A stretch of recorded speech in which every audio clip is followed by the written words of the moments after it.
Oui, bon, je disais donc qu'avec le cas de Charles Fleur, malheureusement, ce qui s'est passé, cela hérite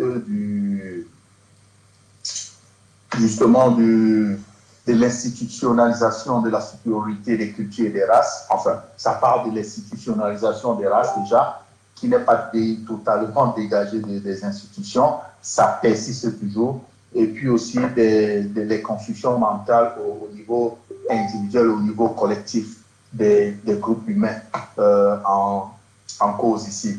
Je veux dire les blancs, les noirs et évidemment les autres races.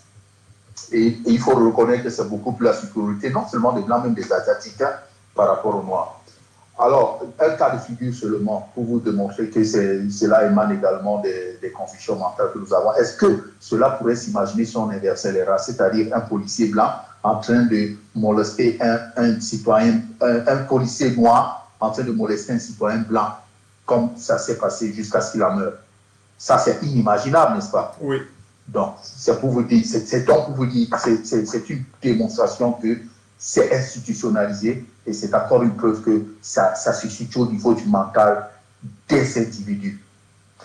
Bon, maintenant, les solutions à ça, c'est quoi? Les solutions à ça, les institutions. Bon, est-ce que nous pouvons combattre ça au niveau des institutions directement? On a bien vu que ce n'est pas très possible. Barack Obama était président des États-Unis.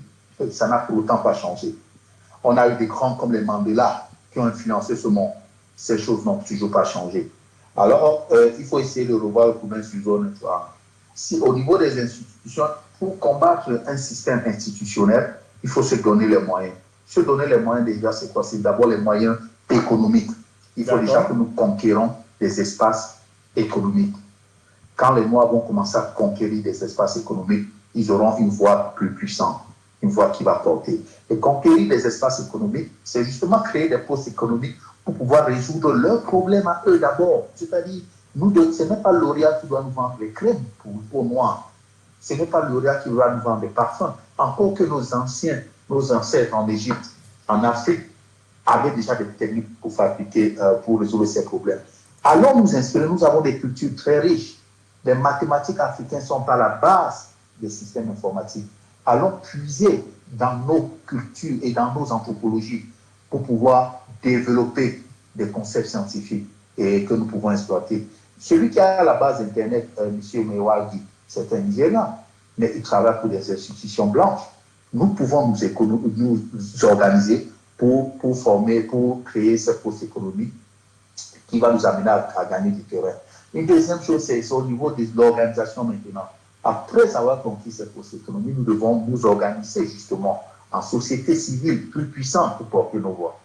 Ça, c'est au niveau des institutions. Au niveau individuel, il faut une déconstruction mentale vers le fond en comble. À combien de reprises nous nous sommes retrouvés fautifs devant des complexes de supériorité? Le noir n'est toujours pas à l'aise quand il est en face d'un blanc. Pourquoi? Parce qu'il a déjà instruit mentalement qu'il est inférieur. Ça c'est hérité aussi. Mais est-ce que tu ne penses pas que effectivement il y a deux ou trois personnes qui ont parlé de ce complexe? Est-ce que ce complexe aussi n'est pas d'une part dû au fait qu'il faudrait d'abord connaître sa culture, il faut d'abord connaître sa valeur? Effectivement, ce complexe est dû au fait qu'il faut déjà connaître, avant de connaître même sa culture, oui, il faut connaître sa culture, il faut savoir ce que les Noirs ont produit et comprendre les enjeux. Parce que quand on dit que les Noirs ont conçu des pyramides, des édifices qu'on n'est plus capable de reproduire aujourd'hui, pour le Noir, lui, il prend ça à la légère. Mais s'il veut y regarder de façon précise, de façon plus profonde, il va se dire, ben, tiens, si mes ancêtres ont pu édifier des pyramides, des objets à ce degré-là, ça veut dire qu'ils étaient puissants. S'ils ont pu momifier des corps, des êtres humains, ça se trouve dans les musées ici. S'ils ont pu atteindre ce degré de momification pour conserver les spécimens organiques pendant des millénaires, sans être détruits, sans être altérés par la toxicité des espaces qu'on a aujourd'hui, ça veut dire que ces gens avaient atteint un niveau de performance jamais égalé aujourd'hui. Donc, il faudrait que les Noirs prennent conscience déjà de ça. C'est ça qui va essayer de booster dans leur capital de confiance, hein, et les amener à s'enraciner dans leur propre culture pour pouvoir se développer, s'émanciper de ces complexes. Mais par rapport... Donc, et il y a la religion nous a beaucoup aidé, oui. Oui, je voulais dire par rapport aux actes pour des protestations, des démonstrations qui se passent partout dans le monde présentement, qu'est-ce que tu penses? Oui, c'est déjà un pas. C'est déjà très bien les actes de protestation, des démonstrations. C'est déjà un pas. Mais vous voyez, malheureusement, la plupart des gens qui font ces démonstrations, ça c'est très bien, hein, c'est encouragé d'ailleurs.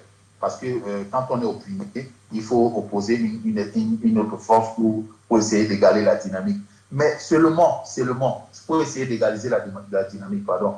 Mais seulement, il y a un aspect que je vais prendre. À la fin, le dimanche, ces Noirs vont se retrouver dans des églises où se trouvent tous les effigies des figures angéliques spécialement blanches qui vont encore participer à leur destruction mentale. Parce que ça part aussi de ça. Quand vous êtes dans une église où toutes les figures angéliques sont spécifiquement des figures blanches, ça installe dans ton subconscient le fait que la race blanche est supérieure. Ça, c'est évident. Vous appelez un enfant noir, vous lui présentez, vous lui demandez, dans son imaginaire, qui te dessine Dieu, il va te dessiner un homme blanc avec une barbe blanche. Et ça, c'est fondamental. Il faut revoir tout. Il faut revoir tous ces concepts-là. Vous voyez? Donc, maintenant, protester comme on l'a fait, c'est bien, mais il y a des actes encore plus intelligents qu'il faudrait poser. Il faudrait faire de la science. Il faudrait se reprendre en main, reprendre son destin en main, créer des espaces économiques autonomes, ne pas attendre que ce soit L'Oréal qui vienne nous vendre nos crèmes, nos brosses à dents, jusqu'à nos cure-dents. Et il faut également retrouver la mer, la source, la mère patrie qui est l'Afrique. Tant que l'Afrique est à ce niveau-là, les Noirs ne seront jamais respectés.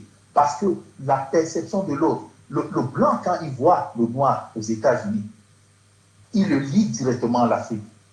Dans le subconscient du blanc, il ne pense pas que l'Africain, le noir qui est devant lui, a sa terre aux États-Unis. Lui, il réfère toujours la terre de l'Africain, du noir qui est en face de lui, à l'Afrique. Tout à fait. Alors, tant que l'Afrique sera dans cette position-là, il y aura toujours ce complet, il y aura toujours ces invectives-là contre les Noirs. Donc, c'est un truc qu'il faut qu'on comprenne. C'est un grand chantier, un très grand chantier, mais qui est facile à aménager. C'est aussi facile à aménager. Hein. Il suffit juste qu'on prenne une conscience, qu'on redevient individuellement conscient et collectivement également, pour qu'on puisse organiser et changer la dynamique. En tout cas, merci beaucoup Georges, merci beaucoup de ton temps. Tu as patienté malgré le problème technique que nous avons eu et tu es allé jusqu'au bout de tes idées. Merci beaucoup et je crois que beaucoup t'ont écouté ici. On aura l'occasion d'en reparler un de ces quatre. Merci beaucoup pour ton temps et bonne soirée à toi. C'est un grand plaisir. Bonne soirée, bonsoir. Au revoir. Au revoir.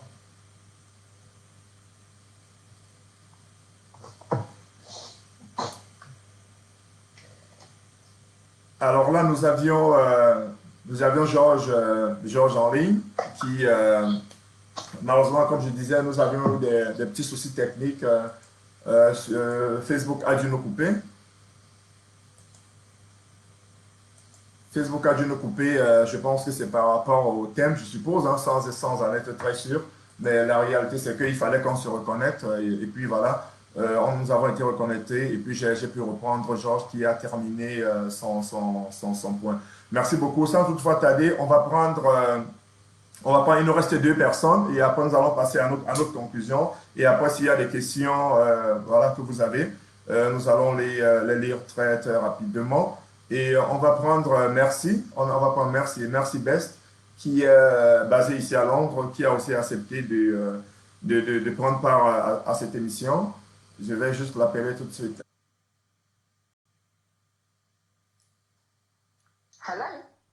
Hello, Merci. Hello. How are you? I'm very well, thank you. Thank you. I've seen you were connected since the beginning, but we had some technical issue with Facebook. But the good news is that we are back. We are back online, and then we can hear your voice now. Fantastic. Okay, just to introduce you, you are Mercy Gilbert, is that right? Yes, it is. Okay, and then you are the chairman of the Petwood and Knoll Conservative. Yes. Okay, what is that exactly, the Petwood and Knoll Conservative? It's an area in Bromley, so it's a ward I'm chairman of, and it's the number one seat in the country for the Conservatives. Okay. Ah, okay, that's good. That's good. So it's a bit of related to political, right? Yes, it is. Okay, so you are a politician. Yes, I am. Okay, thank you so much. So today we are talking about the culture, and as we all know, whether you are a specialist in politics or whatever, we live with our culture every single day, every single minute. And the topic today is cultural diversity or cultural superiority.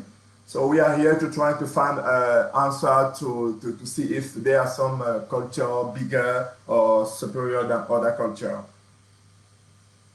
Okay, yes. Okay, it's yours now.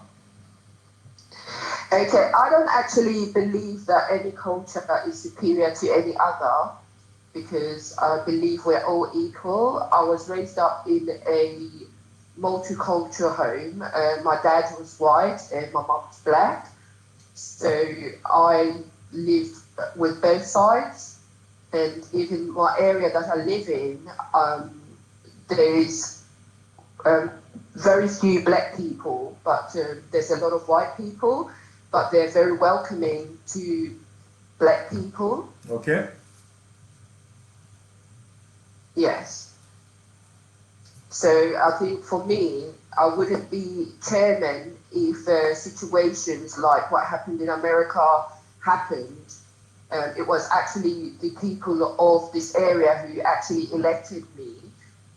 I didn't put myself forward. I actually gone for a lower role, which I think is something inbuilt in our culture to go for something less, because as black people we see ourselves less because we've grown up that way, and probably because of, especially here amongst our fellow black people, we're not encouraged to see ourselves in high positions. Mm-hmm. So yeah, so I think that plays a role in how we see ourselves in cultural superiority. But I believe in certain areas of London that it does exist, and it does exist quite in a big way, because some areas you have certain people would not even cross those areas. Especially even near me, where you had the death of Stephen Lawrence many years ago, and something similar happened. But I think at least in the Stephen Lawrence thing, nothing really changed. But I think this time something has changed. We are living in a new era, and because of social media, a lot of people are connecting together. I'm a governor, and I was very pleased to know that one of the main reasons I was picked was because the headmaster said he was looking for cultural diversity within the school, so that the children could see somebody like them teaching them, and have guest speakers who are somebody who looks like them, and that they can relate to, so they can achieve greater things.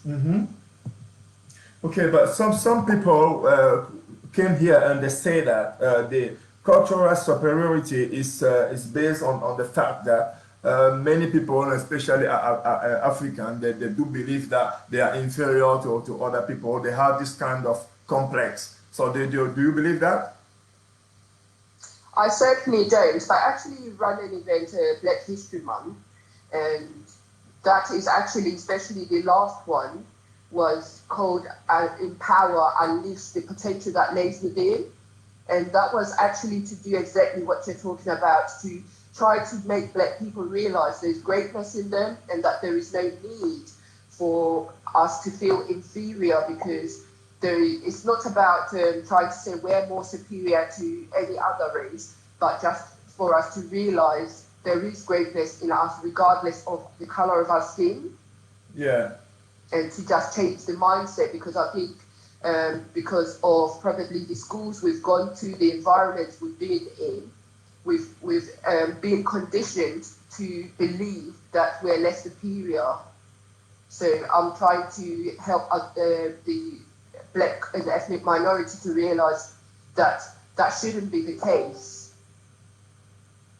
Okay, but now, according to what happened in the USA, referring to George Floyd case, so this has been happening for many times now and for so long time. So of course, every time people go on the streets, they walk, they do some demonstration. But what can we do to stop it? I think it's just started happening this time round, where more people have been voicing out, and we've been working together in solidarity, whereas before our community has this tendency of being divided, and that is why a lot of times we don't achieve things. You have the Asian community, they always work together. You have the Chinese community, they work together. But this time around, it looks like something has actually clicked, and maybe that this lockdown has actually done a lot of people a lot of good, because we've seen what happened in China, and that probably caused a backlash to what is happening now, for people to wake up and to realize there has to be change, that it's not about the color of our skins, that we need to stand up and be a voice of our own people, because if we don't become a voice, no one else would be for ourselves. Mm-hmm.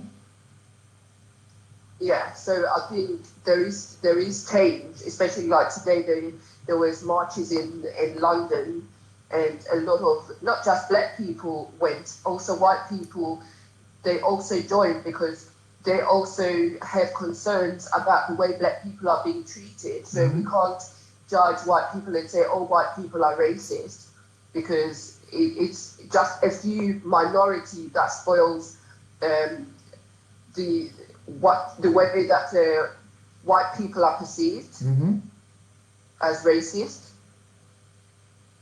Okay. Thank you so much, Mercy. Thank you for your point. Very good point. And the good thing that I heard is that you are involved into the Black History Month.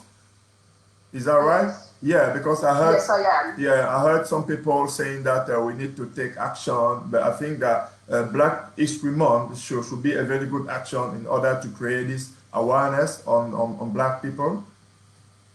Yes, it's not just that. Before the lockdown, I was due to do an event for black men, because of this exact same problem, that black men have been shown in the press in a negative light. And for me, the way they see themselves, when you read a paper, when you walk in the street and you're stopped just because you're black, that I felt it was important to bring black people who have achieved things, and also to address the mental health issues amongst black people, so that the black men can have role models. Because if we have especially fathers who can see other fathers who've achieved something who are also black, than to keep reading and seeing things on TV that have negative connotations in regards to black people, then if we change the narrative, that they'll begin to see themselves and believe in themselves. I think a lot of it comes from believing in ourselves, and the black men believing in themselves and being told, you are good, you are intelligent, you are capable of doing anything that you set your mind to. Okay, I do agree with you. I do agree. Very good point again. Okay, so I will say again, thank you for your time and for your patience, and probably we'll have to see you again on this platform one day. Okay, thank you very much. Have a good evening. You too. Thank you. Bye bye. Alors, mesdames, mesdemoiselles et messieurs, nous tirons presque à la fin de notre programme. Nous avons eu un petit retard, un petit problème technique qui nous a pris une dizaine de minutes. Là, je venais de m'entretenir avec Merci, la politicienne qui est basée en Angleterre. Et elle nous donnait son point de vue qui est beaucoup basé sur le manque d'engagement, le manque d'engagement de nos frères africains. Je pense que quelqu'un l'avait déjà mentionné aussi. Pour elle, elle pense qu'il n'y a pas de culture supérieure ou culture inférieure, mais nous, les Noirs ou alors ces autres personnes qui pensent que voilà, il n'y a pas de culture supérieure, nous devons vraiment prendre des choses en main. D'où les événements, par exemple, comme le Black History Month, qu'elle organise souvent, où voilà, nous avons des speakers qui viennent et puis qui vous parlent de la richesse du noir, la richesse du peuple noir. Et elle dit, voilà, il est temps que nous les Africains, nous levons et que nous prenons notre destin en main. Alors, on va sauter tout de suite et très rapidement vers notre dernière intervenante. Il s'agit de Christelle qui nous appelle depuis la France. Ça n'a pas été facile, il fallait faire des acrobaties pour la voir, mais finalement, Christelle, elle est là et je vais lui lancer l'appel. Allô, Christelle? Oui, bonsoir. Bonsoir, comment tu vas? Ça va et toi? Je vais bien, merci. Est-ce que tu peux parler un peu plus fort, s'il te plaît? C'est pas fort là? Oh, là c'est bon, merci. D'accord. Alors, Christelle. Excuse-moi, je suis sur Bluetooth. Ah, ben c'est pas grave, hein. Le plus important c'est que tu es avec nous là maintenant.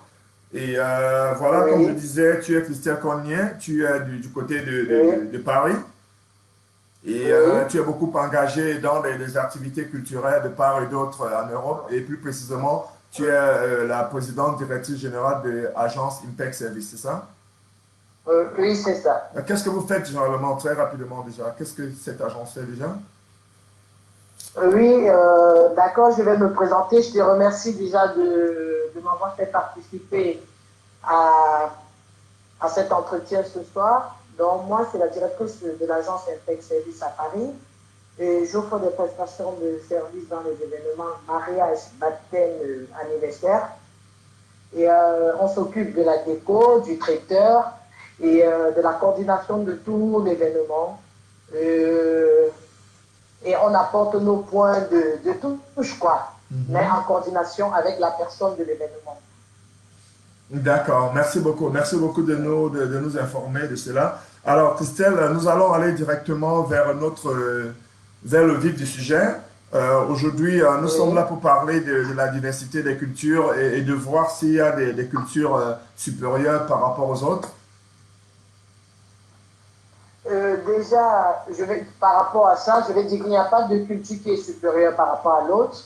C'est l'homme qui se sent inférieur face à sa culture. Parce que c'est chacun de nous qui doit défendre sa culture. Quand tu dis, je suis, par exemple, je suis de l'Ouest, tu dois défendre ton ethnie et le faire valoir. Parce que c'est personne d'autre qui viendra défendre ton ethnie à ta place. OK.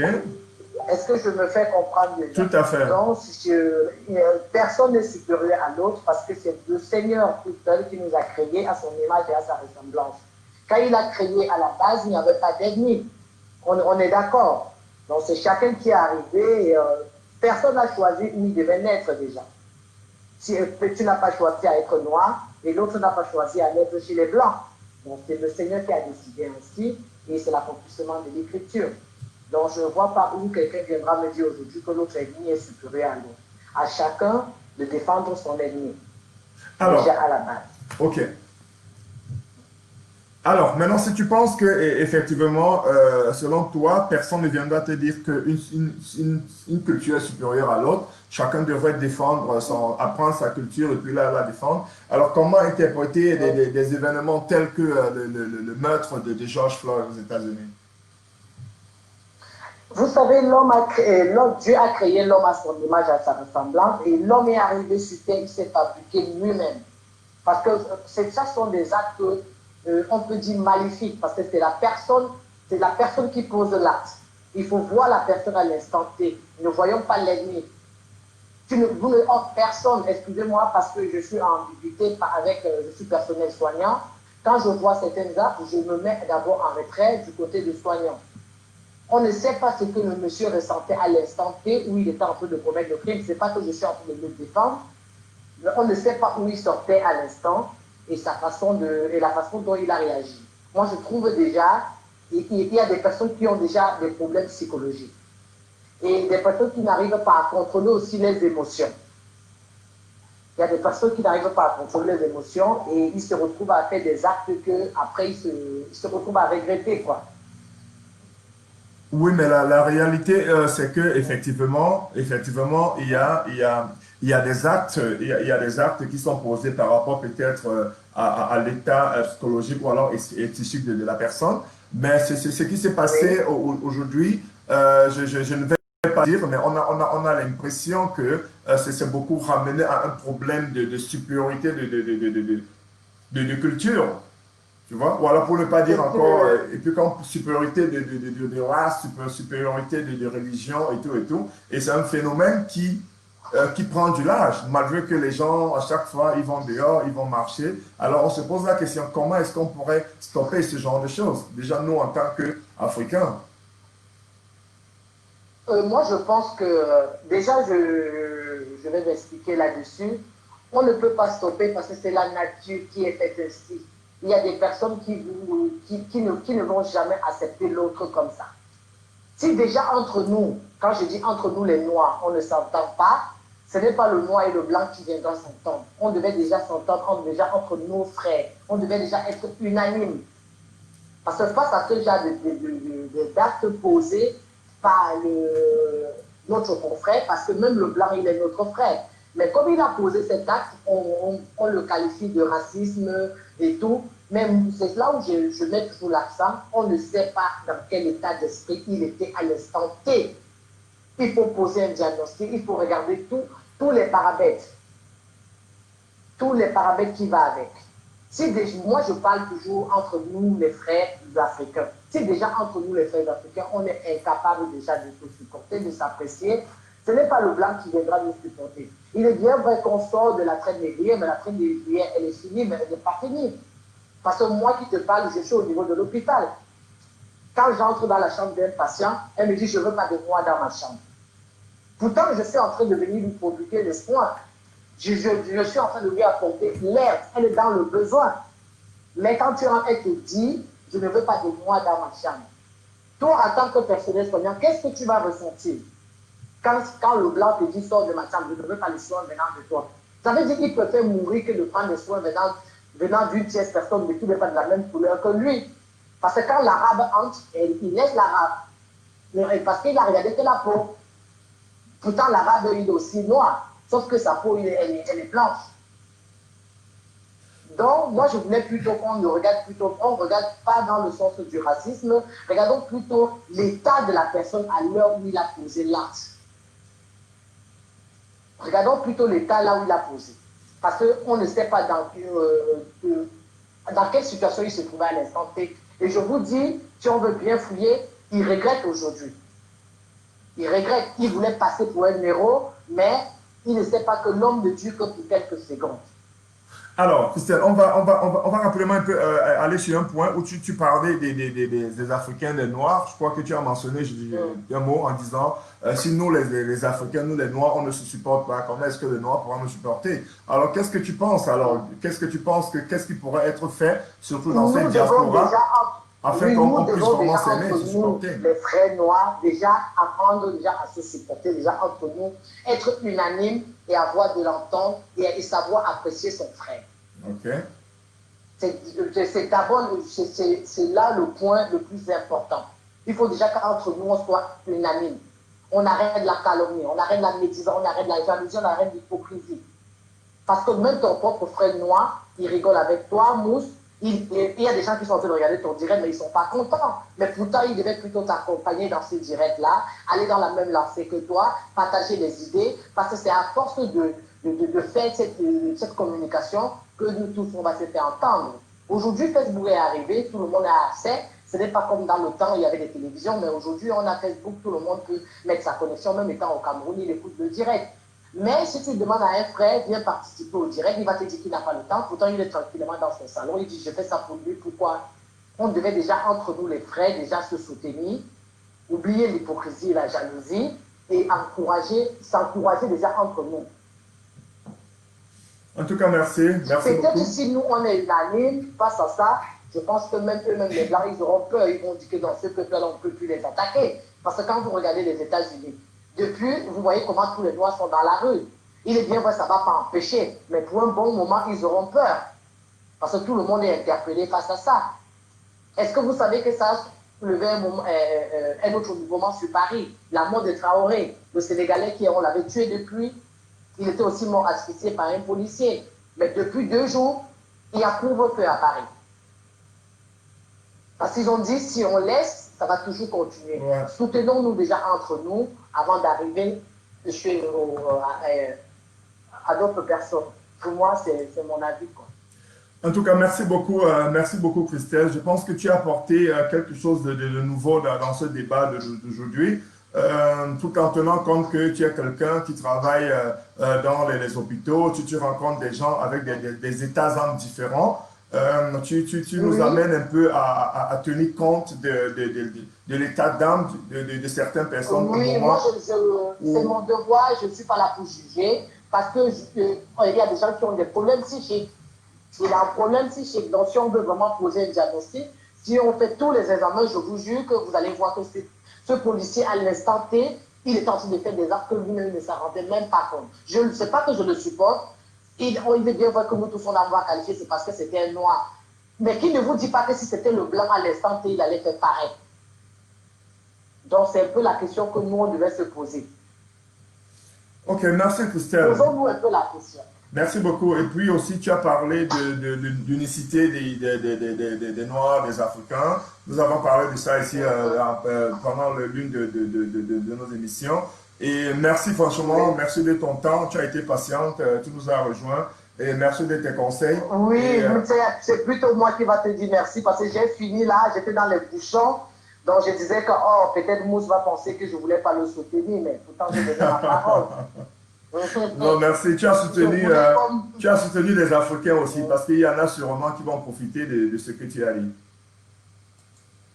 D'accord. Il n'y a pas de souci. Je suis à ta disposition. Merci et bonne soirée. Merci. Alors là, c'était Christelle Cogne depuis Paris. Elle nous a donné son point de vue qui est très important aussi. Ladies and gentlemen, we are coming to the end of this program, and I will say thank you very much for your time, for your time, and then for your motivation. We've been here for nearly 1 hour and a half now, and I can see all your messages, and I will say thank you. As usual, when we start a topic, and then we need to try to get some conclusion.